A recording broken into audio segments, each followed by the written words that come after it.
go. Good afternoon, everybody. Big Mike back here with you once again. And today I'm going to bring to you my thoughts and a little recap of NWA Always Ready, which happened last night about 8 o'clock on Fight TV. I hope you guys enjoyed it as much as I did. So let's get into it. First match, we have our non-title match and the potential last match of Aaron Stevens, the former Damian Sandow. This match was really, really short, and it while it was good to start with, I think something was called on the fly, as I think Stevens might have suffered an injury during this match. I think he landed weird on his knee. So I hope he gets better soon if there is an injury. Finish came with a top rope bulldog, which looks brutal as heck. 1, 2, 3. Winner, Trevor Murdoch. And the match itself wasn't bad per se, but I wish it just went on a teensy bit longer. So because of that, it's going to be like here-ish. This next match left a really bad taste in my mouth, as it's for the NWA Women's Tag Team titles. As you have the Hacks, Allison Kay and Marty Bell, taking on Pretty Empowered, Alyssa Envy, and Kenzie Page. I'm going to say this, their last match at the Crockett Cup was a hell of a lot better. It felt like these teams were just going through the motions this time. Finish came with Ella Envy distracting the ref, Kenzie Page hitting a bit of a low blow, which I didn't know that hurt women. Sorry to say that. And a roll up, 1, 2, 3, your winners, new women's tag team champions. At least this was a little bit quicker than the last match, but I feel like something was missing. Like I said, the Crockett Cup match was a hell of a lot better, and hopefully down the line we see a rematch in which will be a lot better. So this is my first thumbs down of a match in a while. It was not fun. This next match kind of brought the show back up for me, as we have, for the NWA Junior Heavyweight Championship, we have Homicide defending against PJ Hawks. Now, was this match perfect by any means? No, but it was definitely serviceable. PJ looked decent in the ring, not great, but there was some confidence between the two guys. Homicide with the Gringo Killer for the 1, 2, 3. Winner, still Junior Heavyweight Champion, Homicide. I'm going to give this match a thumbs right here, but this is where the show picks up. As out comes the Fixers, who were definitely not Junior Heavyweights, come out, attack both sides, both parties. Out comes PJ's tag team partner and father, Luke Hawks, who has been injured since the Crockett Cup. Feel better soon, big man. And gets tossed around by the Fixers. And then out comes Kobe Carino, who was a part of a winning team in a tournament not too soon ago, but it wasn't super long ago, maybe a couple months ago. And now he is cashing in his opportunity on the Junior Heavyweight title. And this match picked up the show by far. Gave him enough time. They told a really good story of Kobe being the wily young dude trying to overcome the veteran. I thought it was really good. And I think the Fixers went to the back, which was interesting because Kobe wanted to do it alone. Um, took a couple of finishers to put Kobe away, but still winner and still junior heavyweight champion Homicide, which I'm going to give this match a thumbs up. Not quite a must-watch match, but if you're going to watch, check it out. It's a really good bout. Next match kind of brought the show back down a little bit again, but it was still good. As we had Natalia Markova along with Taryn Terrell taking on the debuting Taya Valkyrie, who is working absolutely everywhere these days. And you know what? Both women tried to use their power to overcome the other one. Taya with a nasty looking double knees to the face to Markova in the corner, which then Terrell with the distraction and Markova with the roll up, in which here's your winner, Natalia Markova, which I was very surprised by. I feel like in Valkyrie's debut, she would have won this, but you know what? I ain't mad. I think they're going to do something with Markova in the near future, and I'm looking forward to it. This match definitely gets a thumbs up. Next up, a bit of a slowdown match, but it's still a title match. We have the NWA National Championship. As champion, Jack Stain defends against Chris Adonis, the former Chris Masters. Adonis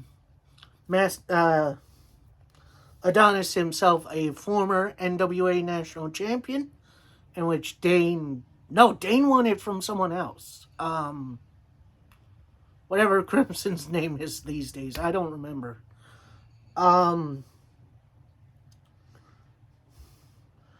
Match was a bit of a slow, boiling match to begin with. Definitely picked up by the middle, in which Jack Stain asked for the Master Lock Challenge, in which the deal is if you break out, you win, which was a gimmick thing Adonis did in the WWE, which has only been broken by Bobby Lashley. Now, technically, Jack Stain did break it, but he did it via the low blow. He then hit his finisher for the win. And still your national champion, Jack Stain, the Dane event. I'm going to give this kind of a thumbs right here. The match itself wasn't bad. It was a little slow to start, but I feel like once we got to the Master Lock Challenge and post, I think it definitely picked up. Alright, next up, another non-title match, which is very few and far between, as we got Tom Latimer, the former Bram in TNA/Impact, taking on the Masked Man Scion, who is being managed by his father. Still don't really have a confirmation on that. Austin Idol, which, that's crazy to think about. These two worked really, really well together. Started out with a lockup, and it just picked up from there. Lots of near falls. Not a lot of finishes, though, which I'm surprised by. At one point, it did look like Austin Idol was going to interfere on behalf of Scion. That didn't happen. And Latimer hit his finisher for the win, which, that's kind of interesting, I believe. Because I thought Scion would get the win here and get some admiration from his father. Instead, he gets a little talking to post-match, and it's going to be interesting to see where that goes. Overall, thumb kind of right here. The match itself wasn't bad. I think it was more angle than match anyway, which, that's fine. Next up, a bit of a surprising match of the evening, as it's for the NWA Television Championship, as we have Tyrus defending against Matthew Mims. Now, Mims won a body slam challenge like a few weeks ago, in which, Tyrus, the former Brodus Clay, pretty much said, oh, anyone who can come out and body slam me gets a title shot, in which Mims technically did, although it was less of a body slam, more of a side slam. But, Billy Corgan counted it, and now we have this match, which, honestly, Tyrus did look really good in. Although Mims jumped him at the start, which was very smart by Mims. Although eventually, you did see his arm was taped up, in which it was a result of the body slam challenge and the strain Mims had to go through. Then Tyrus kept targeting the arm, which, that's good storytelling. That's awesome. I love that.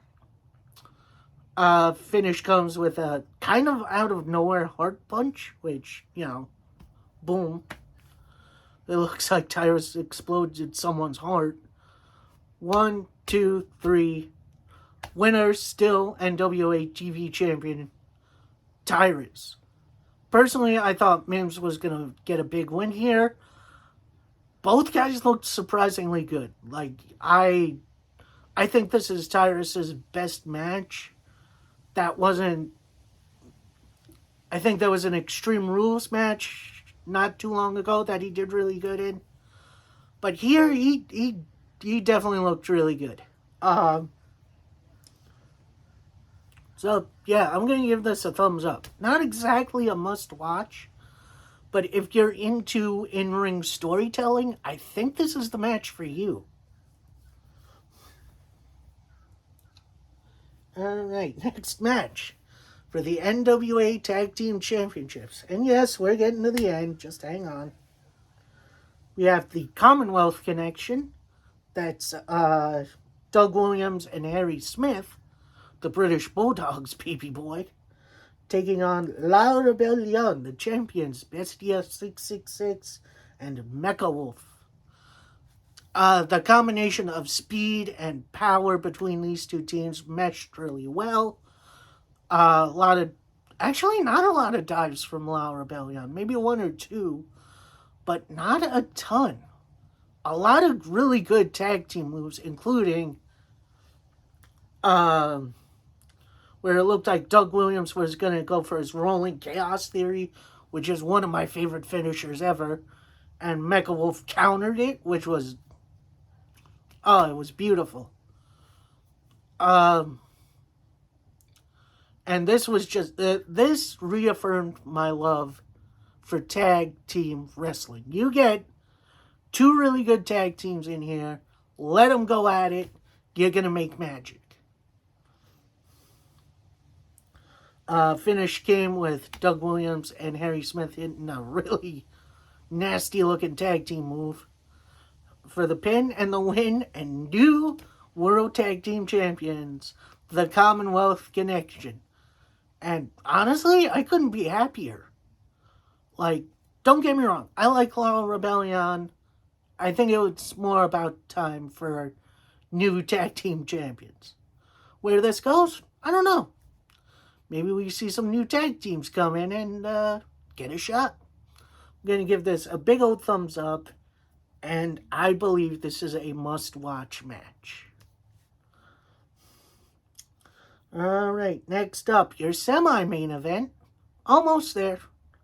As we got Camille defending her women's championship, the Burke, very prestigious title, against AEW Dark veteran Kylan King, which I am so glad someone took Kylan King and gave her a spotlight. She is fantastic, and she's going to be a future champion somewhere. Now, these two powerhouses trade power moves, including some big stiff shots. Kylan King with a sky high on Camille for a near fall, which was nuts. Finish came after a spear from Camille. 1, 2, 3. Winner, still women's champion, Camille, the Brick House. Match itself was really, really good. I do like the chemistry between these two. I'm going to give this a thumbs up. Maybe not quite a must watch, but I think it's up there. Post match is where things get interesting, as out comes former Ring of Honor roster member Max the Impaler. And that match sounds so juicy. I don't know when the next NWA pay-per-view is, but that's got to be in there. That's going to be such a great bout.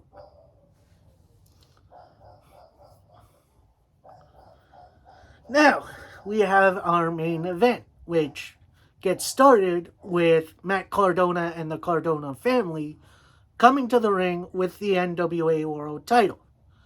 Now, as you know, Matt Cardona is injured. He recently had surgery on his arm on either it was Monday or Tuesday, but he was always planning on coming to the NWA, to this show, considering it's named after him, which is crazy to think about.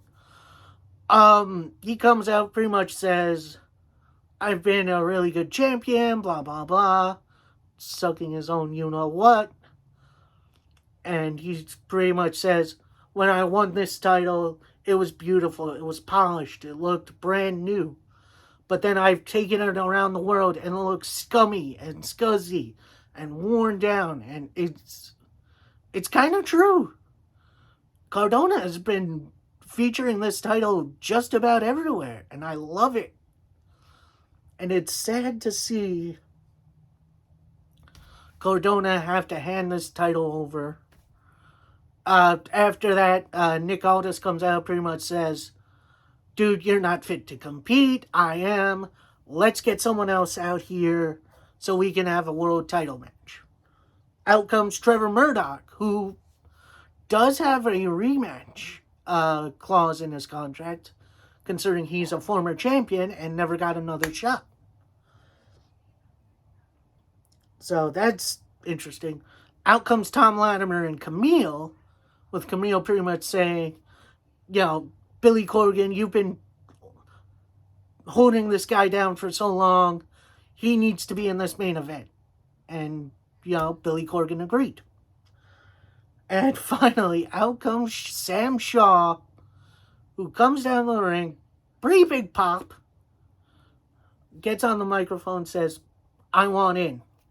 And Billy Corgan allows it. So, and then Cardona pretty much, a little disrespectfully, tosses the title at Billy Corgan. Billy Corgan being the owner of the NWA right now. And ding, ding, ding. We have ourselves a fatal four-way for the World Heavyweight title. And boy, oh boy, these four guys kicked the ever-loving duty out of each other. It was kind of controlled chaos, Sam Shaw looked really good in this match. Personally, I'm not the biggest fan of his, but, I think he did a really good job here. Latimer and Aldis kind of throwing back to their strictly business stable, which is now no more, which is a little sad. And